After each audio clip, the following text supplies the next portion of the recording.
Salut à tous et bienvenue pour un nouveau smartphone, et cette fois-ci vous voyez ce logo, non ce n'est pas une contrefaçon, c'est le Xiaomi Redmi 2. Alors qu'est-ce que c'est que ce téléphone? C'est un petit téléphone bas de gamme pour Xiaomi, en tout cas pour Xiaomi si vous préférez cette prononciation. En tout cas moi je prendrais plutôt la prononciation Xiaomi parce que c'est comme ça que ça s'écrit. Ça sera plus facile pour vous de le retrouver, sinon, bon il faut dire quel titre de la vidéo aussi. Je sais pas où il est le titre de la vidéo d'ailleurs, ça dépend peut-être de là où vous regardez la vidéo.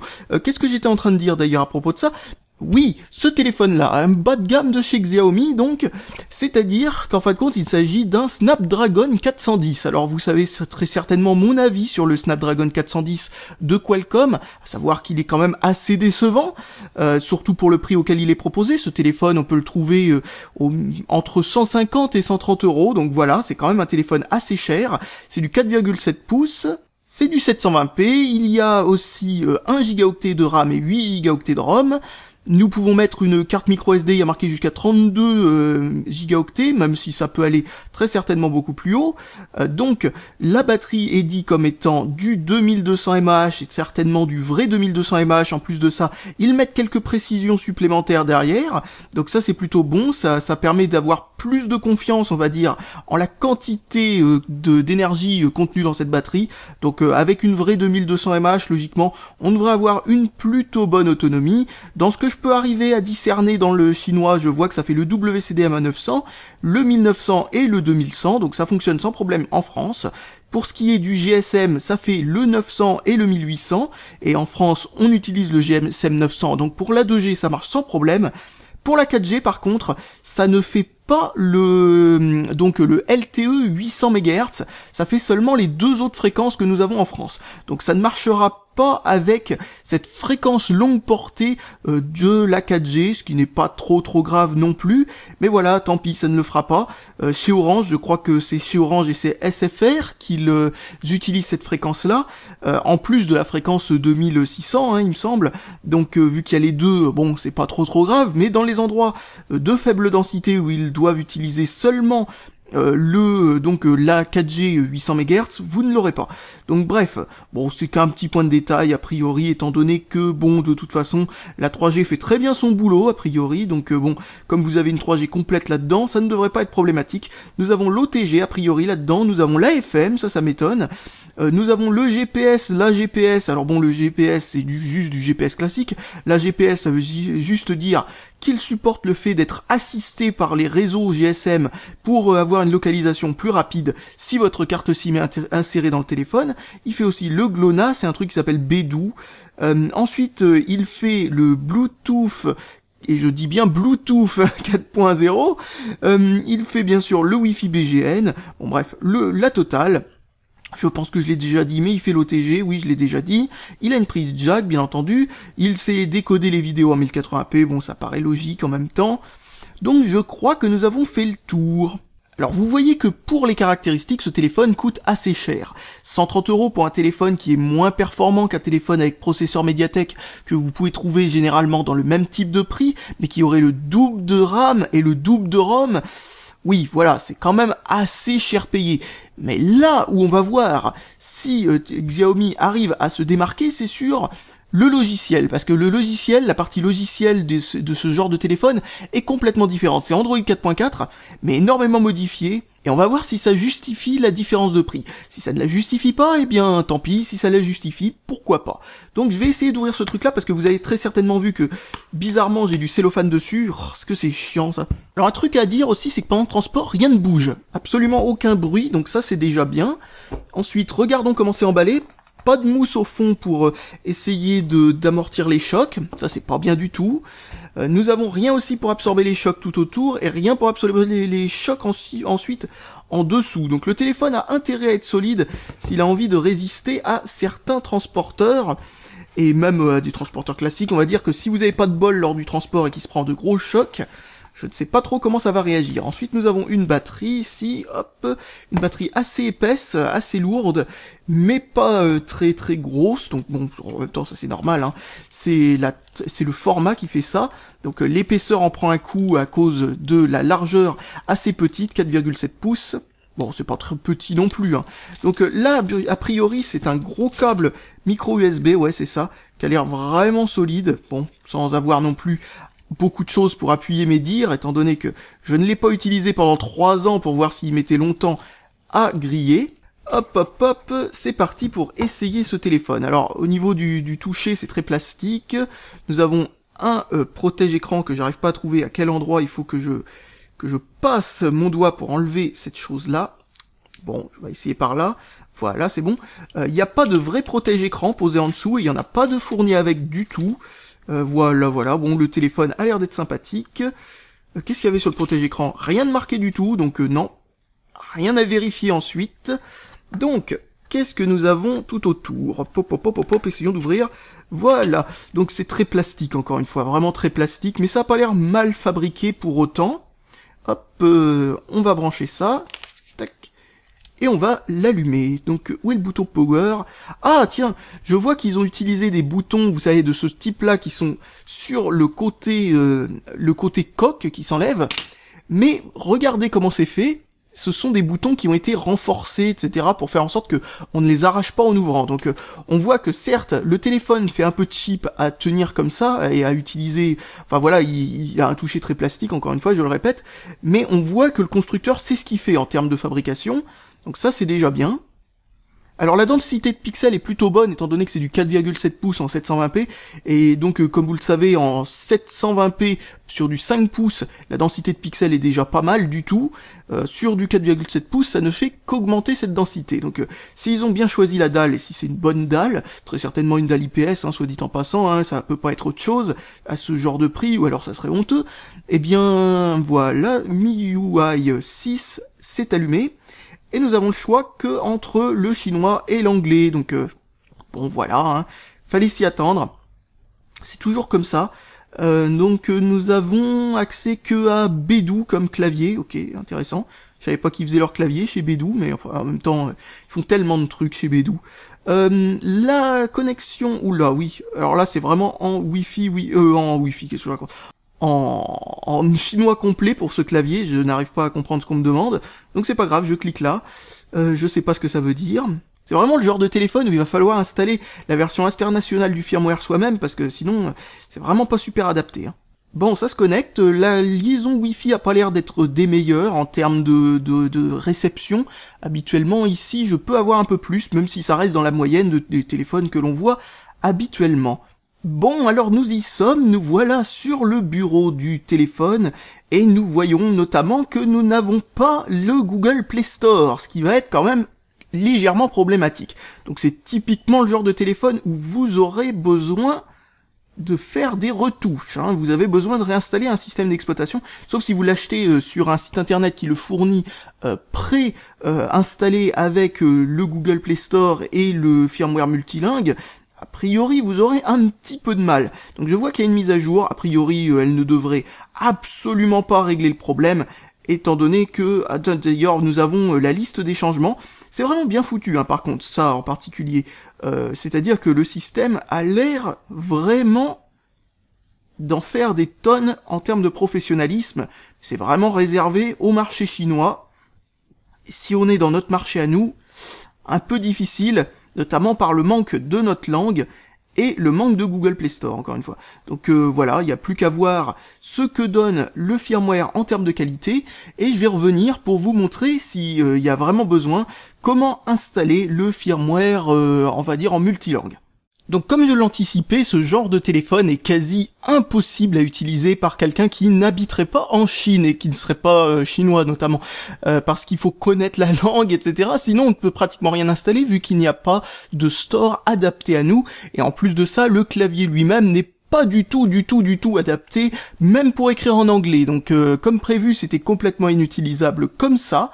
Donc il va falloir utiliser une petite micro SD pour pouvoir installer ça. Vous voyez que les constructeurs de ce type-là, c'est-à-dire les constructeurs qui sont vraiment centrés sur le marché chinois en priorité, si ce n'est pas exclusivement, eh bien ont tendance à un petit peu ignorer, si ce n'est pas beaucoup ignorer, notre marché à nous, le marché de l'international en fait. Et c'est pour ça qu'habituellement je vous parle pas beaucoup de ce genre de marques comme Xiaomi, comme Meizu, comme Lenovo, ce genre de trucs, tout bêtement parce que leurs produits qui sont faits pour la Chine sont vraiment faits exclusivement pour la Chine et rien d'autre. Donc il va falloir installer un firmware français, francisé par une communauté. Alors il faut aller le télécharger sur le site internet MIUI France, je vous mettrai le lien dans la description. Hein. Donc une fois que vous avez téléchargé le bon firmware, il faut le choisir le bon téléphone, le Redmi 2 en l'occurrence pour celui-là.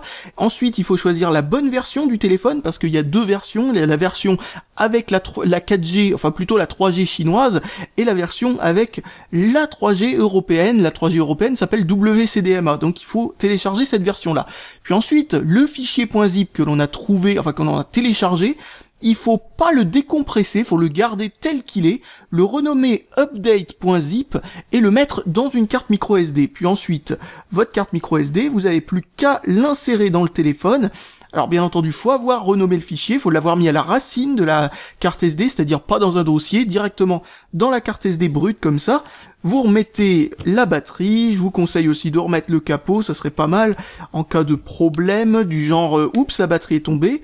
Donc hop, et ensuite il faut le démarrer dans le mode recovery qui permet de pouvoir installer de nouveaux firmware. Donc vous appuyez sur volume haut en même temps que power, vous maintenez les deux ensemble pendant un certain temps, jusqu'à ce qu'il s'affiche quelque chose de spécial sur l'écran. Donc vous attendez un petit peu. Hop. Vous pouvez lâcher le bouton power et maintenir que le bouton volume, bien entendu. Donc, après que l'écran se soit allumé. Puis ensuite, vous cliquez sur recovery ici, essayez de pas vous louper pour pas cliquer sur un autre truc. Ça fait à nouveau redémarrer le téléphone, cette fois-ci sur le mode recovery. Donc, on attend encore un peu. Hop. Allez, hop. Plus vite, allez. Voilà, maintenant il faut choisir la langue. Et ça fonctionne seulement avec les boutons cette fois-ci. On peut pas cliquer directement. Faut faire volume haut ou volume bas pour choisir. Donc volume bas jusqu'à anglais. On clique sur power pour valider. Puis ensuite, installer update.zip qui se trouve là. On clique à nouveau sur power pour valider. Ça nous demande si on est vraiment sûr. On fait oui. On clique sur valider. Et normalement, ça devrait fonctionner. Sauf que, bizarrement, ça ne marche pas. Donc merci, pourquoi ça ne fonctionne pas? Je suppose qu'il faut le mettre à l'intérieur de la carte SD interne. Je vois que ça, en tout cas. Alors ce qui est bête, c'est qu'on ne peut pas choisir directement à quel endroit on a choisi, on a mis le fichier .zip, comme si ça avait été CWM Recovery par exemple. Donc ça aurait été bien plus pratique sinon. Donc hop, j'y retourne. Donc reboot système, reboot vers main menu, non bon ça sert à rien en fait. Rebooter le système. Bon c'est pas grave, on va essayer de déplacer notre fichier. Hop. Donc carte SD interne. Donc voilà, là nous avons, oui je l'avais bien appelé update.zip, hein, je pense pas me l'être loupé du tout.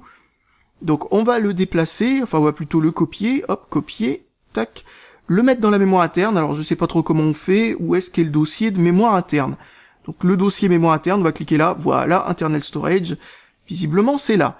Donc hop, on le copie, on va le mettre dans la mémoire interne. Oh là là, c'est pas du tout laborieux encore une fois. Allez hop, c'est parti pour redémarrer à nouveau, donc power. Voilà, on appuie sur reboot, on maintient volume haut. Vas-y, montre-nous ton fameux menu, voilà. Donc, nous avons quoi d'autre? Fastboot, download, alors je sais pas exactement ce que c'est, je suppose que c'est un mode pour envoyer des ROM à partir d'un PC, comme Fastboot, parce que je vois pas trop sinon... Ah, peut-être le mode médiathèque, mais non, c'est pas un médiathèque cette fois-ci. Donc je clique là-dessus, j'attends à nouveau, allez hop, ça broute, c'est lent, allez, voilà. Donc maintenant, anglais, on va dans installer, on fait oui, et j'espère que ça va marcher cette fois-ci. Ça a l'air de marcher, en tout cas ça fait quelque chose de différent, quelque chose de chelou mais quelque chose de différent. Donc il faut le mettre dans la mémoire interne de ce téléphone-là, ça c'est un truc à savoir, habituellement il faut utiliser une carte SD, mais non, pas pour cette fois, non, cette fois-ci, il faut utiliser une carte, la carte SD interne, la mémoire interne, bizarre. Donc on attend maintenant, on en a pour un moment, alors ça dit n'importe quoi au niveau du pourcentage, puis ensuite ça reste 3 plombes à 25%. Bon, ça paraît normal, on va dire, hein, c'est jamais très précis ce genre de truc. Bon, c'est parti pour attendre. C'est bon, la mise à jour est terminée. On appuie à nouveau sur Power, on fait reboot système. Allez hop, c'est parti pour voir ce que ça donne. Pouh, pas du tout laborieux du tout, hein. Non, pas du tout. Surtout qu'en plus le tutoriel n'est pas disponible. Enfin, pour installer la ROM, j'ai cherché sur MIUI France et ils demandent d'être abonné à leur site, enfin d'être inscrit, vous savez, de voir un mot de passe et un nom d'utilisateur sur leur forum pour voir le tutoriel. Enfin, c'est ce que j'ai cru comprendre. Donc génial, génial, c'est pas du tout un repousse client, non, pas du tout. Ça devrait être sur une page d'ailleurs qui serait pas dans le forum, ça devrait être comme pour le téléchargement, une sorte de page spéciale, bien foutue, bien documentée, mais non. Il a fallu que je devine tout seul comment on fait. Bon, heureusement, c'est assez similaire à pas mal d'autres téléphones. Bon bah ça met 3 plombs à démarrer. Je vais m'arrêter là de parler 3 secondes, histoire de ne pas trop... Oh bah tiens, ça fait encore quelque chose. Bon, voilà, on va attendre que le téléphone est fini. Ah, voilà, c'est enfin démarré. Donc maintenant, qu'est-ce que nous avons qui est vraiment en français? Donc hop, on nous parle de Google, donc a priori, nous avons le Google Play Store préinstallé. Yes, enfin quelque chose d'utilisable. Nous devrions normalement avoir aussi la bonne langue. Alors pour changer la langue, c'est quelque chose, parce que, ah oui, regardez-moi ça, sur MIUI, c'est vraiment le bordel, c'est le bordel, les paramètres, Vraiment, il y en a une tonne 5, c'est difficile de s'y retrouver, surtout que c'est pas du tout agencé comme Android classique, donc faut aller, raté, faut aller dans ici, voilà, puis ensuite dans langue, et enfin voilà, on peut changer la langue. Et nous avons le français en plus des autres langues. Non, vous aurez pas beaucoup d'autres français, beaucoup d'autres langues, qu'est-ce que je raconte? Vous aurez que le français parmi ces autres langues. Et vous avez le clavier MIUI France, qui doit être bêtement une version, on va dire, rebrandée, c'est pas vraiment un mot français ça, mais une version renommée, on va dire, voilà, du clavier Google classique open source. Non, même pas, mais qu'est-ce que c'est que ça? Je ne sais pas ce qu'ils ont appelé comme ça, mais en tout cas, je ne reconnais pas ce clavier. Ouais, ça me dit quelque chose, malgré tout, ce .com, .machin chose, etc. mis là-haut. Bon, je sais pas si c'est... ils auraient dû mettre le clavier Google, très sincèrement. En tout cas, pas forcément uniquement le clavier Google, mais qu'il y ait au moins le choix du clavier Google. J'y pense, il y est peut-être d'ailleurs, parce que il y avait le clavier... Ah oui, c'est vrai que pour le multitâche, c'est ce bouton-là. Donc, hop... Voilà. Non, c'est la saisie vocale Google, le deuxième truc. Donc non, on a que ça comme clavier par défaut, c'est pas grave, de toute façon, ça sera largement suffisant pour en installer un nouveau.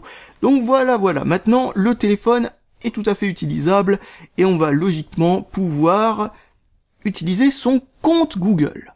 Et me revoilà après avoir testé ce téléphone pendant un certain temps, et ce que je peux dire, c'est que, mes impressions sur ce téléphone sont assez mitigées, disons. Non pas que ce soit un mauvais téléphone, non, au contraire, c'est plutôt un bon téléphone, mais c'est surtout que, si on compare aux autres téléphones, on peut se rendre compte que c'est pas forcément tout le temps excellent, notamment par exemple si on prend le Motorola Moto E 4G, on peut se rendre compte qu'on a un téléphone qui est pratiquement identique, que l'on peut acheter chez soi sans aucun problème, c'est Motorola, donc c'est facilement trouvable, notamment sur Amazon en France, ce genre de choses. Et donc, qu'est-ce que je voulais dire à ce propos? Oui, c'est qu'il est un peu moins cher et il a à peu près les mêmes caractéristiques. Bon, il y a quand même quelques points qui sont meilleurs sur ce téléphone-là que sur le Moto E 4G, notamment l'appareil photo qui est vraiment le point qui est significativement meilleur par rapport au Moto E 4G. Et aussi un autre truc que l'on peut dire, c'est que si on regarde sur le marché chinois, on peut trouver par exemple le Umi Hammer, qui est largement meilleur pour moins cher, qui a un processeur beaucoup plus performant, etc., mais qui par contre a un appareil photo moins bon. Donc c'est assez difficile de savoir ce que l'on veut vraiment comme téléphone, sauf si l'appareil photo rentre en ligne de compte. Si vous avez besoin d'un bon appareil photo sur un téléphone pas très cher, c'est-à-dire environ dans les 150 €, un peu en dessous, etc., franchement ce téléphone peut être intéressant. Mais si vous n'avez pas besoin d'un bon appareil photo, c'est assez difficile de justifier cet achat en fait. Bon voilà, maintenant qu'on a mis ça de côté, ce qu'on peut dire, c'est qu'il en reste quand même un très bon téléphone. L'appareil photo de devant est très correct, l'appareil photo de derrière est vraiment très bon pour le prix. Très franchement, c'est l'un des points forts de ce téléphone, si ce n'est le point fort de ce téléphone, c'est vraiment l'appareil photo. Notamment pour une raison très simple, c'est ce qu'ils ont fait en matière de software. Déjà, l'optique lui-même est plutôt bon, il a une bonne réactivité, etc. Mais surtout, il y a une particularité qu'il y a sur pratiquement tous les téléphones de la marque, de ces Xiaomi, de ces Xiaomi, si vous préférez le prononcer comme ça, c'est ceci, vous allez voir ça tout de suite. Regardez-moi ça, on peut vraiment prendre des photos en rafale, c'est un truc de dingue. Il y a presque aucun temps de latence entre le moment où on a pris une photo et le moment où on peut en prendre une autre. Et ça dépend de l'éclairage, si l'éclairage est bon et si le focus est bien foutu, on peut vraiment enchaîner, mais littéralement à la fraction de seconde près, quoi. Et il me semble qu'on peut aussi utiliser le bouton volume pour prendre des photos. Regardez, on peut prendre le bouton volume pour prendre des photos, enfin utiliser le bouton volume pour ça. C'est vraiment sympathique. Et comme vous le voyez, pour ce téléphone, la qualité n'est pas seulement au niveau du software. software pour ce qui est de l'appareil photo, car franchement la qualité est vraiment bonne. Là vous avez peut-être pas deviné, mais c'est seulement la caméra de devant. Pour ce qui est de la caméra arrière, comme vous le voyez, là nous sommes en faible luminosité. Je suis en train de filmer le bordel qui entoure ma caméra en ce moment. Je viens de faire un colis de fan, comme vous le voyez, c'est bordélique, c'est normal. Franchement, la qualité de l'appareil photo est vraiment... Enfin, elle laisse pas du tout à désirer sur cette machine. C'est vraiment le point fort de ce téléphone. Et donc maintenant, on va voir une photo prise dans le noir pour vous montrer ce que donne le flash. Et comme vous l'avez vu, la photo était excellente et maintenant voici une vidéo dans le noir, dans les mêmes conditions que la photo. Très franchement, l'appareil photo frontal mais aussi arrière et le flash, ce sont vraiment les gros points forts de ce téléphone. C'est ce qui peut justifier ce téléphone, enfin d'acheter ce téléphone plutôt qu'un Motorola Moto E ou un Motorola Moto G, car c'est vraiment largement supérieur. Pour ce qui est du hardware, on a un petit écran de 720p, alors franchement ça fait une bonne densité de pixels, mais c'est pas non plus le meilleur écran que j'ai pu voir. J'ai pu voir des 5 pouces, donc plus grands, qui ont la même résolution, qui ont quand même une impression, on va dire, au niveau, par exemple, de la... Pas le rendu des couleurs, mais au niveau du tramage qu'il y a entre les pixels, les petits liens noirs que l'on peut voir entre les pixels, bizarrement, on les voit plutôt bien pour un écran avec une telle densité de pixels. C'est pas non plus dramatique, ça se voit pas beaucoup, mais quand on incline l'écran d'une certaine façon, il y a des moments où on arrive à voir un petit effet qui est un petit effet de crénelage que l'on voit à cause de ça. Bon, c'est vraiment rien, ça reste malgré tout un excellent écran. Ensuite, un autre truc que l'on peut dire, c'est que le tactile est vraiment convenable, et la NAND flash, la mémoire de stockage interne du téléphone, est très rapide, ce qui donne à ce téléphone, qui est pourtant un petit peu limité en termes de performance processeur et en termes de mémoire vive, eh bien, il lui donne quand même une réactivité très convenable. Par contre, ça il y a un problème à ça, c'est que, certes, si on utilise de la mémoire NAND flash très rapide, eh bien on peut compenser de la mémoire RAM en petite quantité ou un processeur pas très rapide, mais le problème avec ça, c'est que eh bien si la mémoire NAND flash s'use là-dedans, le téléphone va devenir d'un coup beaucoup moins rapide, alors que si on utilisait une mémoire RAM plus grande et un processeur plus rapide, eh bien l'usure de la mémoire flash, c'est-à-dire quand la mémoire flash deviendra de moins en moins rapide avec le temps, sera beaucoup moins visible, on va dire. Bon, malgré tout, je pense pas que ce soit vraiment un gros problème. Un autre truc que l'on peut dire aussi, c'est que, eh bien, le haut-parleur est vraiment très bon, bon volume, qualité tout à fait convenable. Pour un haut-parleur sur un téléphone pas cher, il y a vraiment rien à reprocher à ce point-là.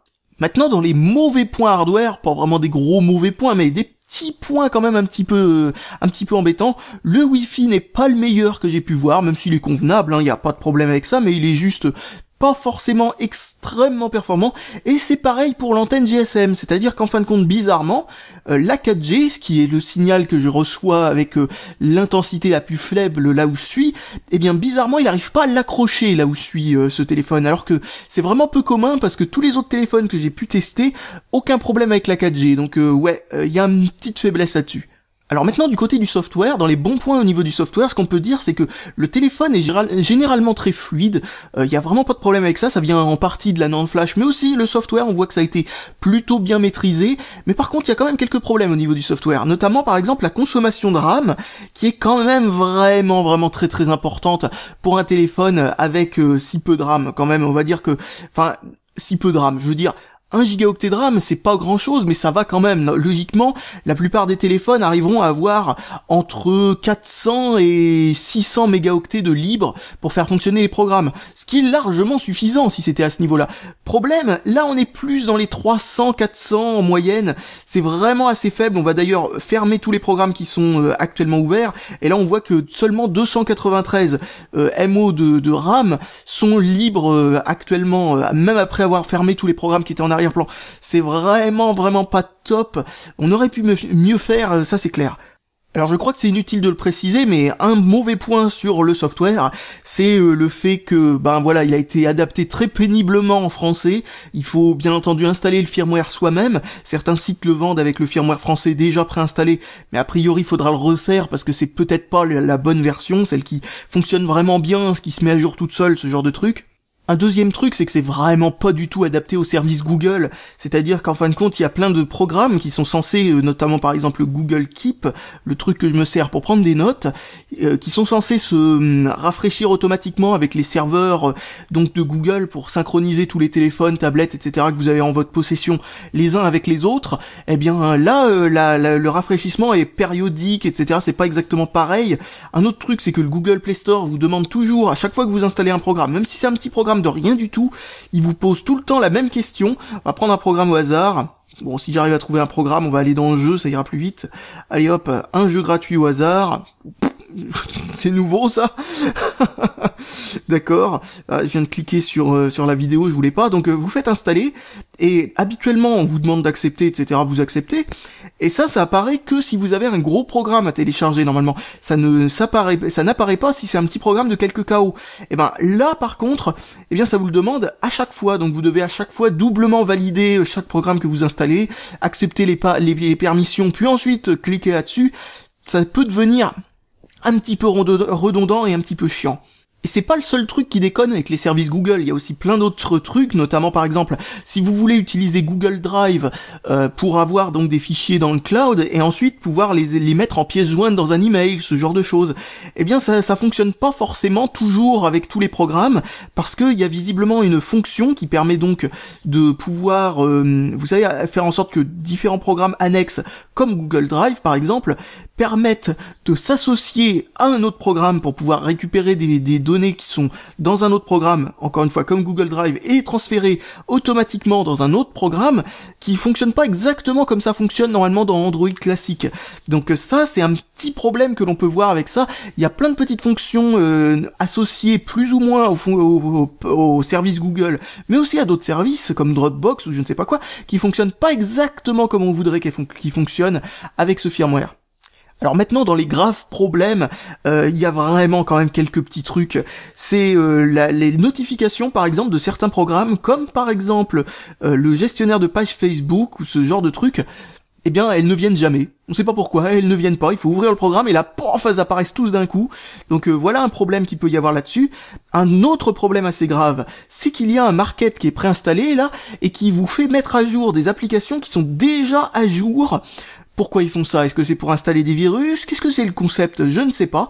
Mais en tout cas, Subway Surfer et Temple Run sont déjà à jour si on regarde dans le Google Play Store, et bizarrement ce truc là a quand même envie de nous les faire mettre à jour, et on ne peut pas désinstaller ce store alternatif fourni par Xiaomi. Et qu'est-ce qu'on peut faire de... Oui, on peut même pas le désactiver, il est installé en tant que programme essentiel, donc vous pouvez pas aller dans les paramètres d'Android, aller dans l'application et cliquer sur désactiver. Non, ça ne marchera pas. Donc ça, c'est vraiment un problème, et c'est vraiment ridicule quoi. Sincèrement, je vois pas pourquoi ils ont fait ça. Et ensuite, un dernier problème, c'est en association avec ce que je vous ai dit par rapport à la mémoire vive, c'est qu'il y a une légère fuite mémoire, ce qui veut dire qu'en fin de compte, si vous ne redémarrez pas votre téléphone pendant 2-3 semaines par exemple, eh bien il y aura moins de RAM libre à l'intérieur du téléphone qu'une fois que vous venez juste de le démarrer. Quand je dis de mémoire libre, c'est malgré tout en purgeant tout, quoi. C'est en fin de compte la partie que prend Android gonfle un petit peu avec le temps. Bon, c'est vraiment pas dramatique, mais c'est quand même bizarre à voir, et c'est là où on voit que il y a encore peut-être quelques petits bugs à résoudre là-dedans, et c'est un problème que j'avais vu aussi avec l'ancienne version de MIUI d'il y a vraiment très longtemps, qui avait le même problème, donc visiblement ça n'a pas été résolu depuis. Par contre, un truc positif que l'on peut dire sur ce téléphone, c'est que l'on peut installer CyanogenMod 11 dans ce téléphone, une version non officielle de CyanogenMod, mais malgré tout une version qui devrait fonctionner correctement. Donc on peut remplacer le système d'exploitation par CyanogenMod, ce qui peut être une très bonne idée. Malgré tout, l'installation, bien entendu, sera à faire par vous et sera pas aussi facile que de mettre à jour le système comme je l'ai fait, ce qui était déjà pas si facile que ça non plus. Donc en conclusion, l'achat de ce téléphone ou pas se fera sur, à mon avis, seulement un seul point, c'est la caméra. Parce que la caméra est vraiment supérieure à ce que l'on peut trouver à ce prix-là sur n'importe quel téléphone, que l'on achète ça chez nous ou ailleurs. Hein. Et le deuxième point, c'est l'affection que vous aurez pour MIUI, c'est-à-dire la personnalisation d'Android qu'a fait cette marque. On peut mettre des thèmes différents, etc. Enfin, il y a vraiment beaucoup de thèmes dans lesquels vous pouvez choisir. C'est vraiment... Enfin voilà, il y a vraiment une personnalisation très poussée du système avec ce système d'exploitation. Malgré tout, faudra faire avec les petits bugs que l'on peut trouver par-ci par-là, des programmes qui n'ont pas envie de rafraîchir les notifications alors que on se demande pourquoi il ne veut pas, comme par exemple le gestionnaire de page Facebook, ce genre de truc. Il y aura quelques petits programmes comme ça qui auront ce genre de petits problèmes, et impossible pour vous de pouvoir régler ce problème, sauf si la marque règle le problème d'elle-même de son côté. D'expérience, je pense que ce ne sera pas le cas, parce que c'est le même problème que j'ai eu avec MIUI version 5, il me semble que c'est version 5, alors que là c'est la version 6. En tout cas, avec la version précédente de MIUI, qui date d'il y a maintenant un bon moment, il y avait exactement les mêmes problèmes, fuite mémoire, quelques programmes qui se rafraîchissent pas en arrière-plan, ce genre de truc. Assez étonnant de voir qu'il n'y a pas eu du tout de progrès qui ont été faits sur ces points-là depuis. Un autre truc que l'on pourra dire sur ce téléphone, c'est que pour les gros jeux, et c'est évident, il est complètement inadapté, premièrement à cause de la version d'Android qu'il y a là-dedans, enfin plutôt la personnalisation d'Android qu'il y a là-dedans, qui consomme trop de RAM, donc du coup vous aurez pas beaucoup de RAM pour certains programmes. Donc voilà, ça peut être un petit peu gênant, mais aussi le deuxième problème qu'il y a au niveau des jeux, c'est que le GPU est vraiment très faiblard. Le GPU qu'il y a dans le Snapdragon 410 qui se trouve là-dedans est vraiment ce qu'on peut appeler le bas du panier, quoi. Le Adreno 306 n'a rien à voir avec un Adreno 330 ou ce genre de truc que l'on peut trouver sur le haut de gamme de chez Qualcomm. C'est vraiment très pourri à côté. Donc vous pourrez faire fonctionner quelques petits jeux et de manière totalement fluide, mais achetez pas ça si c'est pour faire fonctionner des gros jeux en 3D, ça fonctionnera juste très mal. Bon, malgré tout, ça n'est pas une catastrophe, hein. Rayman Fiesta Run fonctionne plutôt bien, mais vous voyez quand même qu'il y a des ralentissements assez conséquents quand même, hein. Voilà, bon, ouais, c'est un petit peu joué au ralenti. Bon, c'est pas non plus saccadé et haché comme il y a pu y avoir sur un certain Ulfone B-Touch qui était vraiment lamentable parce que le firmware était fait avec les roubignoles, mais bon, bref, là, c'est juste au ralenti, quoi, donc ça vous donne pas non plus une envie de gerber, disons, mais c'est vraiment, c'est là où on voit que, voilà, quand vous avez des jeux comme celui-là, par exemple, on voit les grosses limitations du GPU, vraiment les énormes limitations du GPU, surtout s'il est utilisé sur un écran de 720p. Si c'était un écran de 480p ou de 540p, ça serait quand même un petit peu mieux, même si ça serait toujours pas du grand luxe, hein. Mais voilà, ça, comme je le disais, voilà, c'est certains niveaux de Rayman Fiesta Run seront très ralentis, hein. D'ailleurs, sans rapport, si vous vous demandez ce que je pense de jeu, je trouve qu'il est vraiment pas mal du tout. J'ai acheté ce jeu-là quand il était en promo sur le Google Play Store il y a quelques temps, et très franchement, excellent ce petit Rayman. On dirait que ça va être un jeu assez basique, parce que, vous savez, c'est le genre de jeu où ça avance tout seul, vous savez, vous donnez juste une impulsion pour sauter, vous dirigez pas le personnage directement.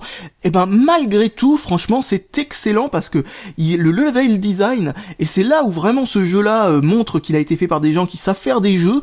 Le level design a été fait, c'est-à-dire en gros la façon dont sont agencés les niveaux, ça a été fait d'une telle manière qu'il y a vraiment du challenge, il y a vraiment tout ce qu'il faut d'intérêt, de non monotonie, c'est-à-dire qu'au final chaque niveau a vraiment donne vraiment l'impression d'être suffisamment différent pour garder, intéresser le joueur, etc. Donc vraiment c'est vraiment un bon jeu que je vous conseille d'acheter si vous avez un téléphone assez performant pour l'utiliser, et un téléphone assez performant pour l'utiliser, ça se concrétise par un MT6592 minimum ou un MT6732 avec 2 Go de RAM. Si vous prenez un téléphone comme celui-là, c'est-à-dire avec un Snapdragon 400 ou un Snapdragon 410 ou un MT6582 ou même un 6592M, même si ça commence à devenir plus ou moins jouable avec un 6592M, eh bien ce jeu-là aura quand même quelques ralentissements. Donc voilà. Bon, si vous avez un téléphone qui a le processeur que je vous ai donné ou des trucs plus haut de gamme que ça, vous avez absolument aucun souci à vous faire à propos d'utiliser ce jeu. Et c'est un très bon test, ce jeu-là, pour voir les performances du GPU d'un téléphone. Donc on va terminer par l'autonomie, parce que je viens de me rendre compte que j'ai oublié de le dire, et donc l'autonomie en texte uniquement est environ dans les 7 heures, écran allumé en permanence, hein, c'est toujours comme ça que je mesure l'autonomie, écran allumé en permanence dans les 7 heures, écran allumé en permanence en utilisation normale plus ou moins dans les 6 heures, en jeu on est plus ou moins dans les 4 heures, et en veille, on est plus ou moins dans les 5 jours. Pour l'utilisation en téléphone, ça se compte très certainement en au moins une dizaine d'heures, donc c'est difficile à dire, j'ai pas calculé précisément ce que ça donnait, mais voilà, on n'aura pas de problème en utilisation en tant que téléphone, il y aura vraiment l'autonomie qu'il faut. Par contre, un truc à dire, c'est qu'étant donné que c'est un processeur Qualcomm, et ça c'est vraiment un truc que l'on peut dire très fréquemment des processeurs Qualcomm, si vous laissez activer la data, c'est-à-dire la 4G, 3G, 2G, peu importe, si vous laissez activer la data et que vous désactivez le Wi-Fi, et donc que vous pompez un petit peu de data de temps en temps pour télécharger vos emails, ce genre de truc, l'autonomie va littéralement fondre.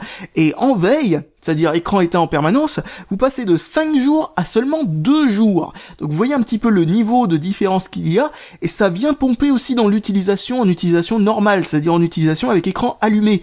Et donc on passe de 6 heures d'utilisation dans une journée standard. Si on met bout à bout toutes les périodes où on a gardé l'écran allumé, on était dans les 6 heures avec le Wi-Fi activé ou avec rien d'activé, que ce soit la data ou le Wi-Fi, les deux désactivés. Mais si on laisse la data activée et qu'on désactive le Wi-Fi, là on passe littéralement dans les 5 heures environ. Donc voilà, ça baisse considérablement, ça peut même baisser énormément. Voilà, rien de spécial de plus à dire à propos de ça, c'est juste un petit quelque chose, un petit détail à dire là-dessus. Et j'avais déjà remarqué ce détail quand j'avais testé le Cubot Zoro il y a déjà quelques mois. Donc voilà, je pense que j'ai plus rien de spécial à dire et je vous dis salut à tous et à la prochaine.